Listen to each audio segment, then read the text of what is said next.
The same concept here, just we are going to increase the sampling rate by a factor of L. So how we are going to increase the sampling rate is by inserting zeros in between. So how many zeros we are going to insert is that depend upon the factor L. So here if I am going to insert here I have performed increasing by interpolating by a factor of 2. So I am going to insert 2 minus 1, which is equal to 1 samples in between, that is 1 zeros in between. But in practice the zero value samples inserted by the sampler are replaced with the approximate non-zero values using some type of filtering process. Here instead of 0 we can also insert some common non-zero values in between the samples. So this process is called as interpolation. Similar to that decimation, here we are going to draw a block. Here we are going to use an up arrow for representing the upsampling. So here we are increasing the sampling rate. So here if you are increasing the sampling rate, this represents expansion of a signal. So I am dividing this by L. So the same thing here I am going to write down the expression for a spectrum. Y of z is equal to summation n is equal to minus infinity to infinity y of n z power minus n x of n by L into z power minus n. So here this is what your frequency spectrum.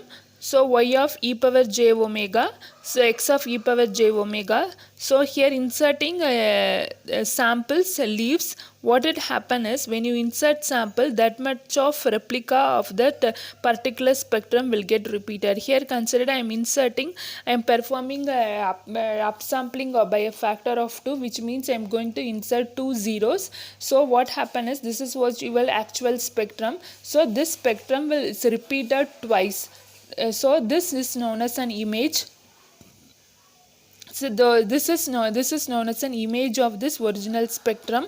So what we need to do is we need to remove the this imaging. So here what we have to do is we are going to use a filter, the low pass filter. So this will have this, now this will consider as a original image, and this cutoff frequency will vary. So our cutoff frequency lies between pi by m to minus pi by m. So pi by L to minus pi by L. So if we allow that particular frequency in a low pass filter, we can have only this signal, and we can easily remove this range.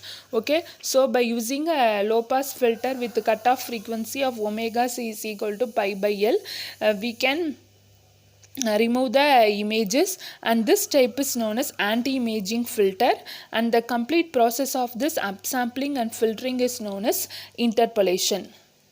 So finally in downsampling you will get aliasing if the spectrum is not band limited to minus pi to plus pi by m. So if you want to remove the aliasing, you have to use an anti-aliasing filter for in order to have the original spectrum.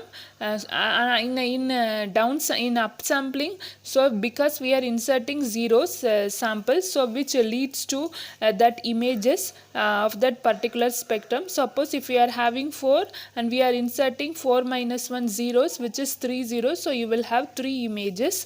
So here you need to remove that images. So what we are using is before, that is after interpolation, we are using the anti-imaging filter to remove that particular images. So here we are going to use a low pass filter with cutoff frequency omega c is equal to pi by L. Okay, the filter which is used to remove this is known as an anti-imaging filter. Okay, so that's what about this upsampling and downsampling. In the next class we will discuss about multi-stage implementation of this upsampler and downsampler. Hope you understand this concept. Thank you.